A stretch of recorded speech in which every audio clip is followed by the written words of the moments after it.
সুপ্রিয় দর্শক, আসসালামু আলাইকুম। নাজনীন কুকিং হাউজে সবাইকে স্বাগতম। শীতের শেষে আরেকটি খুবই ইউনিক একটা পিঠা রেসিপি নিয়ে চলে এসেছে। আর পিঠাটি দেখতে যেমন সুন্দর, খেতে অসাধারণ। পিঠাটি তৈরি করা এতটাই সহজ যে যে কেউ এটা তৈরি করতে পারবে। তো চলুন আর কথা না বাড়িয়ে পিঠার ফুল রেসিপিটি শুরু করে নিই। প্রথমে পিঠা তৈরি করার জন্য পিঠার ভিতরের পুরটা তৈরি করে নেব। সেজন্য চুলায় একটি প্যানে আমি প্রথমে নিয়ে নিয়েছি 1 কাপ পরিমাণ খেজুরের গুড়। আর এখানে অবশ্যই চেষ্টা করবেন খেজুরের গুড়টা ব্যবহার করতে, এতে করে পিঠাটি খেতে খুবই সুস্বাদু লাগবে। আর সাথে দিচ্ছি এখানে 1 কাপ পরিমাণ কোরানো নারকেল।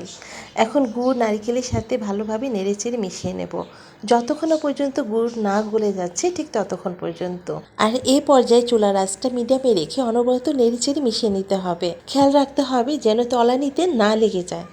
গুড় গলে যেয়ে যখন এই ধরনের একটু আঠালো হয়ে আসবে, এই পর্যায়ে চুলাটা অফ করে আমি এখন পিঠার জন্য একটা ডো তৈরি করে নেব। তাই প্রথমে একটি মিক্সিং বলে দিয়েছি 1 কাপ পরিমাণ শুকনো আতপ চালের গুঁড়া, আর সাথে দিচ্ছি 1/2 কাপ পরিমাণ ময়দা। এখন চালের গুঁড়া ময়দার সাথে ভালোভাবে মিশিয়ে নেব। আর এখানে অবশ্যই চালের গুঁড়ার সাথে ময়দাটা ব্যবহার করবেন। আপনি যদি শুধু চালের গুঁড়া ব্যবহার করেন তাহলে দেখবেন যে পিঠাটি শক্ত হয়ে যাবে, এমনকি আপনি পিঠাটি বানাতেও পারবেন না, ফেটে যাবে কিংবা ভেঙে যাবে। আর আপনি যদি ময়দা ব্যবহার করেন তাহলে দেখবেন যে পিঠাটি খুবই সফট হবে এবং খুব সহজে সুন্দরভাবে বানাতে পারবেন। এখন চুলার আঁচটা মিডিয়ামে রেখে হাঁড়িতে দিয়ে দিচ্ছি 1.5 কাপ পরিমাণ পানি। এখানে আমি 1.5 কাপ পরিমাণ চালের গুঁড়া নিয়েছি, তাই আমি সম পরিমাণই পানি নিয়েছি। আর সাথে দিচ্ছি এখানে 1 চা চামচ পরিমাণ লবণ, আর দিচ্ছি 1 চা চামচ পরিমাণ তেল। এখন তেল লবণ পানির সাথে ভালোভাবে মিশিয়ে নেব। যখন পানিটা ফুটতে শুরু করবে এ পর্যায়ে দিয়ে দিচ্ছি সামান্য পরিমাণ কোরানো নারকেল। এটা অপশনাল, আপনি চাইলে স্কিপ করতে পারেন, তবে এখানে নারকেলটা ব্যবহার করলে পিঠাটির স্বাদ বহুগুণে বেড়ে যাবে। এখন পানির সাথে নারকেলটা মিশিয়ে নিয়ে আমি দিয়ে দিচ্ছি সেই মিশিয়ে রাখা চালের গুঁড়াটা। এখন ঢাকনা দিয়ে ঢেকে আমি 5 মিনিট পর্যন্ত অপেক্ষা করব। 5 মিনিট পর চুলাটা অফ করে ঢাকনা উঠিয়ে আমি পানির সাথে ভালোভাবে মিশিয়ে নেব চালের গুঁড়াটা। আর এখানে যদি আপনি পানির সাথে তেল ব্যবহার করেন তাহলে দেখবেন যে চালের গুঁড়া হাঁড়িতে লেগে যাবে না কিংবা পুড়েও যাবে না।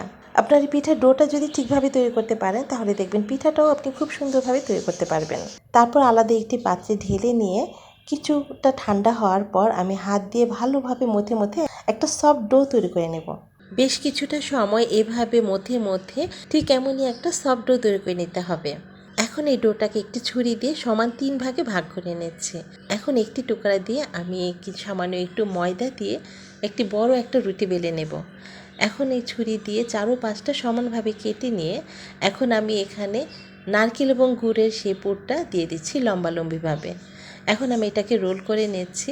ঠিক একইভাবে বাকিগুলো আমি তৈরি করে নেব। আর পিঠাগুলো স্টিম দেওয়ার জন্য আমি এখানে আগে থেকে একটি হাঁড়িতে পানি গরম করতে দিয়েছি। এখন ঠিক এমন একটি স্টিমারে পিঠাগুলো আমি সাজিয়ে নিয়ে 10 মিনিট পর্যন্ত স্টিম দিব।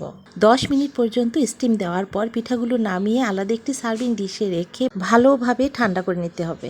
এখন আমি পিঠাগুলো একটি ছুরি দিয়ে কেটে নিচ্ছি ঠিক এভাবে। আর এটা কোনোভাবেই কিন্তু গরম অবস্থায় কাটা যাবে না, ঠান্ডা হওয়ার পর কাটতে হবে।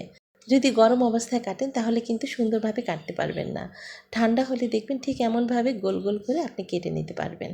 সবগুলো পিঠাই দেখুন আমি কেটে নিয়েছি, আর দেখতে দেখুন কতটা সুন্দর লাগছে। একটি পিঠা আমি এইখান থেকে আপনাদের খেয়ে দেখাচ্ছি, মুখে দিলেই যেন মিলিয়ে যাচ্ছে, এতটা সফট হয়েছে আর খেতে অসাধারণ হয়েছে। একটা একটা করে পিঠা না তৈরি করে আপনি এভাবে যদি তৈরি করেন দেখবেন অল্প সময়ে অনেকগুলো পিঠা তৈরি করতে পারবেন। আর এতে করে একদিকে যেমন কষ্ট সময়টা কম লাগছে, অন্যদিকে কিন্তু গ্যাস সাশ্রয় হচ্ছে। আশা করছি এখন থেকে যে কেউ আমার প্রতিটি টিপস ফলো করে আমার মতো এমন ভাপা পুলি পিঠা তৈরি করতে পারবেন। আমার পরবর্তী রেসিপি দেখার আমন্ত্রণ জানিয়ে আজকের মতো এখানেই বিদায় নিচ্ছি। আল্লাহ হাফিজ।